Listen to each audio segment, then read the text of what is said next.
실함수의 선적분.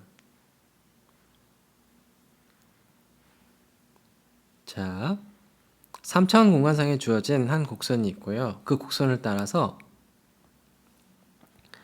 fx, y, g 란 3변수 함수를 적분하고 싶어요. 그럼 어떻게 하면 되죠? 이 x, y, g 대신에 뭘 대입해요? x스타를 쏙 대입하고요. 지금 매개화가 지금 x스타, 캐피탈 x스타예요. 그 다음에 ds 대신에는 뭘 대입해요? 이만큼을 대입합니다. 속도 벡터의 크기에다가 d스타를 곱하는 거죠. 그러니까 이게 정의예요. 이건 약속입니다. 근데 특별히 3변수인 경우에는 x, y, g 대신에 x 스타, y 스타, g 스타를 쏙 대입하고요. 그 다음에 속도 벡터를 구해보면은 스타에 대해서 미분하는 거죠. 그러면은 x 스타, y 스타, g 스타가 되는 거죠. 이거를 다 미분해야 돼. 뭐에 대해서? x 프라임, y 프라임, g 프라임이 되는 거죠. 그러니까 이 속도 벡터의 크기는 뭐예요? 다 제곱해서 더한 다음에 루트를 씌우는 거죠. 속력이죠? 자, 지금 C가 어떻게 주어져 있냐면요. x 곱하기 y 제곱하기 g 제곱은 1을 만족하면서 x 더하기 y 더하기 g도 0을 만족하는 그런 x, y, g를 다 모아두는 거예요. 근데 이렇게만 딱 보면은 이게 도대체 무슨 곡선인지 곡선이 되는지조차 의심스럽죠? 그런데 그림을 그려보면은 명백합니다. 지금 x제곱 더하기 y제곱 더하기 g제곱은 1이라는 이 조건은 3차원 공간상에서 뭐예요? 중심이 0,0,0이고 반지름의 길이가 1인 9가 되는 거죠. 그 다음에 x 더하기 y 더하기 g는 0을 만족하는 x, y, g를 다 모아놓으면 그게 뭐가 되죠? 그거는 평면이 됩니다. 그러니까 결국 이 곡선 C는 뭐냐 하면은 단위 9를 평면으로 자른 거예요. 그런데 이 평면이 9의 중심을 지나요. 즉 0,0,0을 지나요. 그러니까 지금 곡선 C는 이 빨간색 부분이 되겠죠. 이 원이 되는 거예요. 이 원의 반지름의 길이는 뭐예요? 0.1인가요?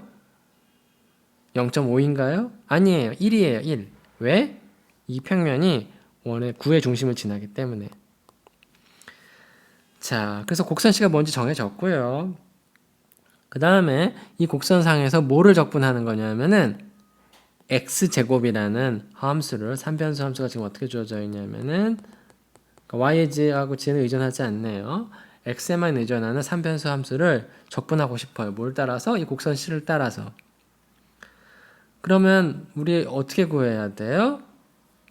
뭘 해야 되는 거죠? 곡선 C상에서 x제곱을 적분하라 그래요. 그럼 어떻게 해야 돼요? 일단 이 곡선 C를 매개화를 해야 되는 거죠? XT, YT, GT 매개화를 해야 돼요. 캡슐 XT로. 매개화를 하고 나면은 어떻게 돼요? X 대신에 뭐 대입해요? XT를 쏙 대입하고요. 다음 DS 대신에 뭐 대입해요?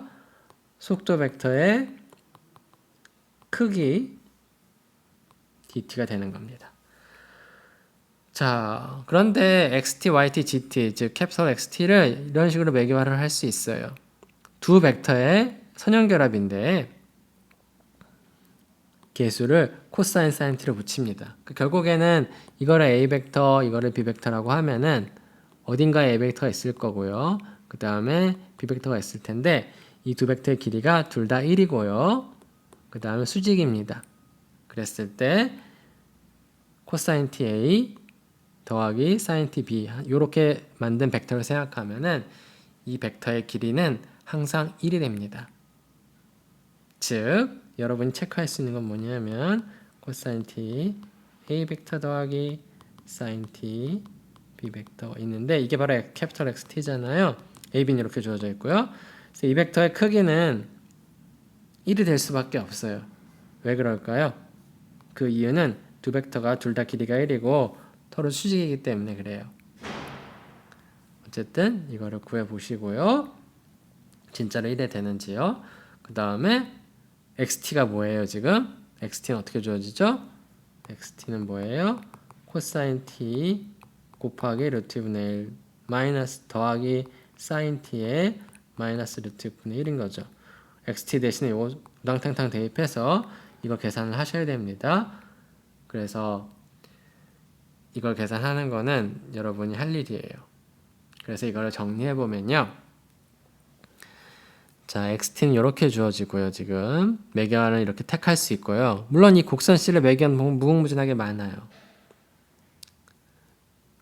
여러분이 또 생각할 문제는 이게 이렇게 매개를 하면은 이 곡선 C가 이렇게 주어져 있잖아요. 지금. 근데 이게 지금 위에서 내려다 봤을 때 반시계 방향일까요? 시계 방향일까요?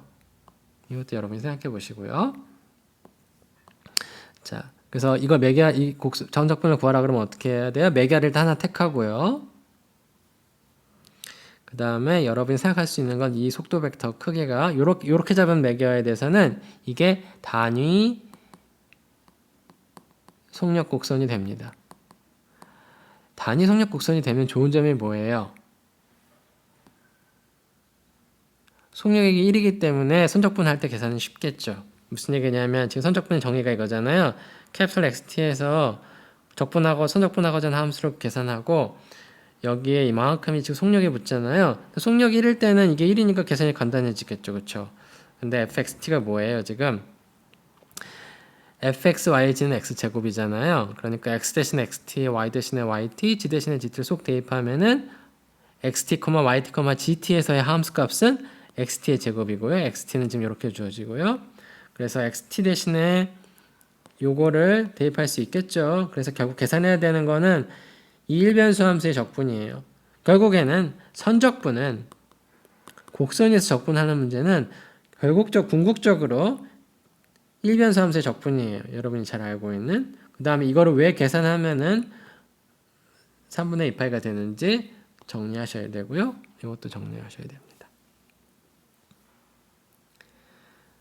자, 그래서 우리가 한 게 뭐냐면은 이렇게 C라는 원을 따라서 X제곱을 선적분 해봤어요. 근데 여러분, 만약에 Y제곱을 선적분하면 어떻게 될까요? G제곱을 선적분하면 어떻게 될까요? 자, 이 문제는 다르게 풀 수도 있는데요.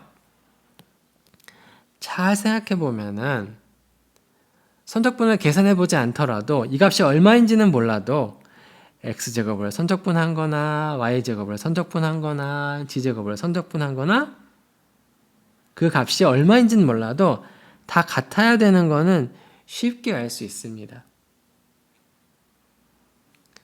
왜 그런지 여러분이 생각해 보세요. 왜 이 곡선, 이 원 C상에서 요것과 요것, 단위구와 평면과의 교점으로 생기는 요 원상에서 왜 x제곱을 선적분하는 거랑 y제곱을 선적분하는 거랑 g제곱을 선적분하는 거랑 같은지 그 이유를 생각해 봅시다. 근데 같다는 걸 알고 나면은 그 값이 얼마인지를 쉽게 찾을 수 있어요. 왜냐하면은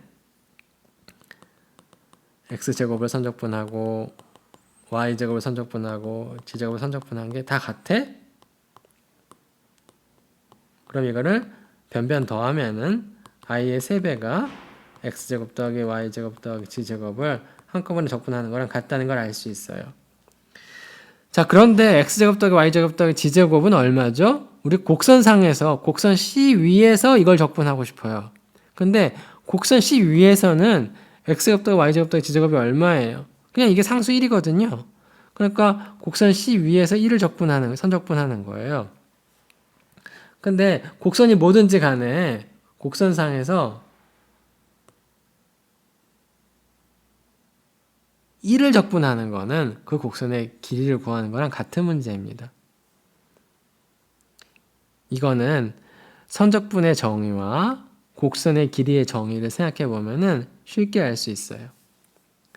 자, 그런데 그러면 이 곡선 C의 길이는 뭐가 되죠? 아까도 이미 관찰을 했지만 이 구를 자르는 평면이 원의 중심인 0,0,0을 지나죠? 그러니까 이 원 C의 반지름의 길이는 바로 9의 반지름 1과 같아요. 그래서 2파이가 돼요. 그래서 결론이 뭐냐면은 구하고자 하는 선적분 값이 i인데 i의 3배를 하면은 3i가 뭐예요? 2파이라는 거죠. 그러니까 i가 3분의 2파이라는 거예요. 그러니까 지금 여기서 뭘 한 거냐면은 선적분을 계산하지 않고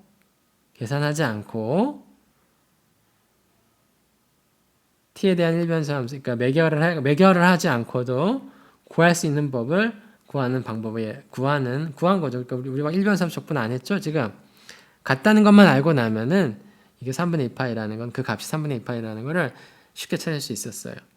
그래서 어떤 경우에는 선적분을 구하라고 해서 꼭 곡선식을 매개화해야 되는 건 아니에요.